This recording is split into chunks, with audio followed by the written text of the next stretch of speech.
laachuu galmeen kan poolisiin jecha shakkamtuu irratti fudhate naaf haa dhiyaatu jedhee ajeera. Gabaasa kanarratti galma daawwii dabalata qaba. Ajjecha Haacaaluu Hundeessaan kan himatamte Laamoot Kamaaliin dhaddachi mana murtii olaanaa federaalaa kan liddataa jiru bilisa jedhanii ture. Yaa ta'u malee abbaan alangaa federaalaa murtee kanarratti mana murtii olaanaa federaalaa 6 kiilootti oliyyannoo kan galfatu ture yoo ta'u dhaddachi oliyyannoo yakkaa lammaaf dhimma Laamoot Kamaal irratti murtee kennuuf adoolessa 5 bara 2013tti beellama kennee ture.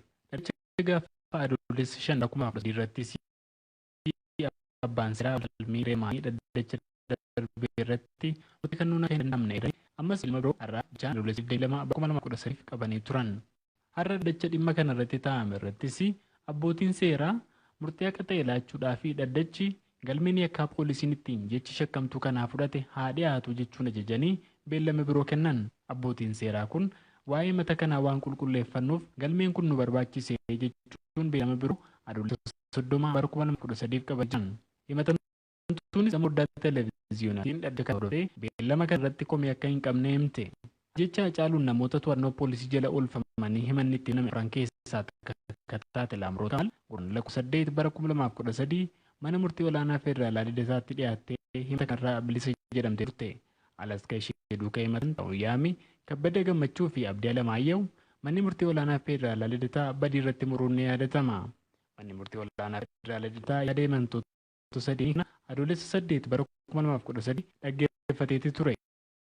Beellama duratti lamaan dura abbaa maatii ta'uu waan himeef kun hanga'oon tumannoo mirkanaa'ee ragannaa fi dhiyaatu jechaan manni murtii lidataa adoolessa 27 bara 2013tti beellama biroo qabatee eegaa jira.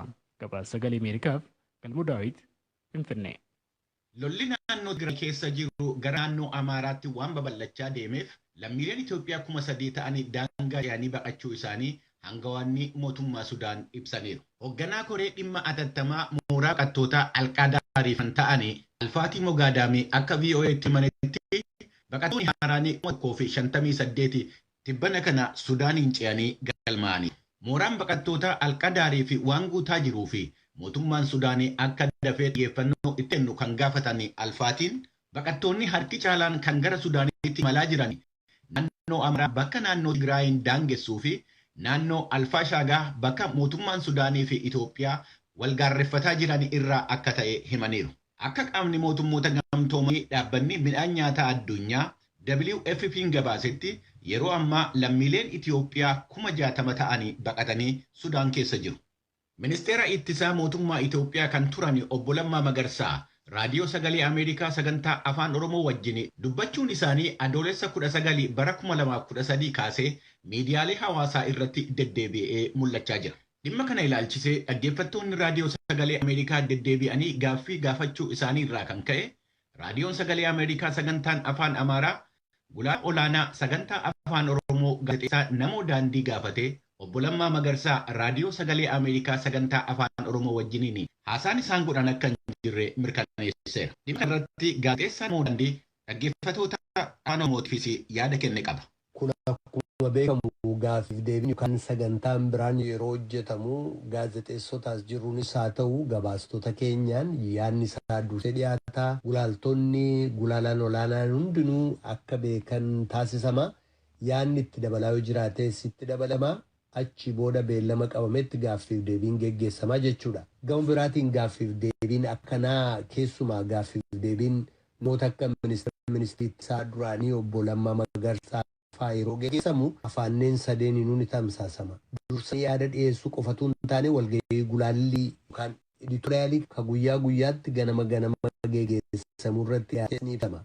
Egaa akkaataa kanaan karaa VOA Afaan Oromootiin obbo Lammaa Magarsaa argannee gaaffiif deebii waliin geggeessuun haafuuti yaadni isaayyuu hin dhiyaanne yaaleen godhas hin jiru. Gatoon Namoo Daandii kun raadiyoo Sagalee Ameerikaati. Taphni Olompikii baranaa biyya Jaappaan magaalaa Tookiyoo keessatti geggeeffamaa jiru har'as itti fufeera. Tapha kubbaa miilaatiin Afrikaa kan bakka bu'anii gareen Ivory Coast fi gareen Masir morkatoota isaanii mo'achuudhaan gara sadarkaa itti aanutti darbaniiru. Akkuma kanaan Ivory Coast tapha duraatiin Saudi Arabiyaa 2-1 moote Jarmanii wajjin 1-1 qixa baatee yommuu darbitu Masir immoo biyya Awustiraaliyaa 2-2 erga mootee booda Ispeenii wajjin gara dorgommii itti aanutti darbiteetti. Biyyi biraa kan Afrikaa bakka buute Afrikaan kibbaa tapha 3 taphattee 3 iyyuu mo'amtee dorgommii keessaa baateetti. Gareen fiigichaadhaan Itoophiyaa bakka bu'ee gareen fiigdota meetirii 10,000 bor fiiga. Dorgommii fiigichaa kana irratti kan hirmaatanu Yoomiif Qajeelchaa, Salamoon Bargaa fi Baahiruu Aragaawiiti. Fiigaan Eertiraa Aroon Kifilee, fiigdonni Keeniyaa Wendoon Laangaat, Roojers Kiwaamoyii fi Roonex Kipruutoo garee Itoophiyaatii wajjiniin morkii jabaa keessa seenu jedhamee eegama. Amma gabaasi kun qindaa'etti Yuunaayitid Steetsi waliigalatti meedaaliyaa 38 yommuu dirtu, Chaayinaan meedaaliyaa 31, Raashaan immoo meedaaliyaa 28 argachuudhaan wal duraa duubaan deemaa jiru. Dhaggeeffattoota keenya oduun har'aaf qabnu kanumaan raawwata. Qophiilee keenya hafanii wajjiniin nu wajjiniin tura. Kan dhagaa jirtanas Waashingtan DC irraa kan dabru raadiyoo sagalee Ameerikaa sagantaa afaan Oromooti.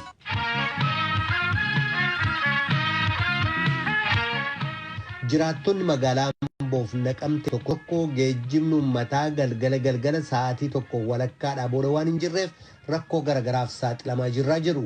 Magaalaa Ambootti geejjibni konkolaataa baajaajii sa'aatii tokko walakkaadhaa booda tajaajiluu eega dhaabee baatii 6 ta'u magaalaa Naqamte keessatti immoo waggaa tokko caaluu dubbatu jiraattonni kun.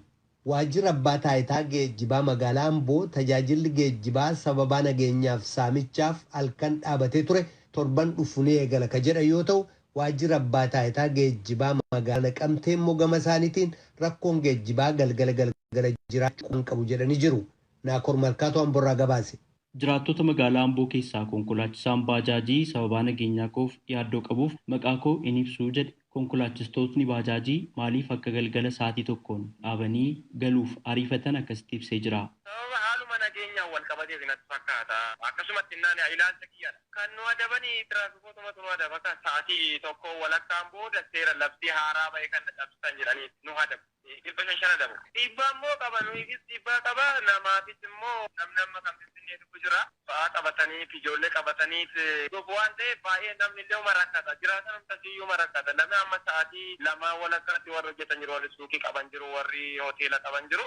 Miidhaan irra ga'a. Turanii hojjechuu hin danda'an. Sadaa taaksii hin jirre warri fagootti galan waan jiraniifi hunda caalaa immoo yaa nageenyumaan wal qabatee waan ta'eef danda'uudha. Amma tasgabbaa'utti osoo gadhiifame hundumaafuu gaariidha. Konkolaachisaan baajaajii kun filannoo boodallee adabbii to'attoota nageenya tiraafikaa jalaa dhiyeessuuf akka dafanii galuuf muddaman dubbateera.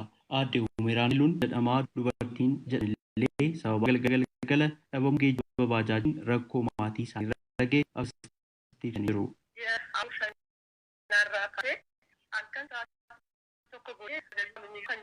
Yeroo darbee maatii tajaajila dhukkubsatanii turanii naannoo sa'aatii 4 yeroo sanatti baajaajii argachuu hin dandeenye yeroo warra ollaas immoo warra nubukkee jiran yeroo gaafannutti waan jabu kan jedhu deebii kan nu deebisanii kun yoo sirra malee baay'ee rakkisaadha. Karaa dhimmi jaallatoota sirratee jechuun barbaada.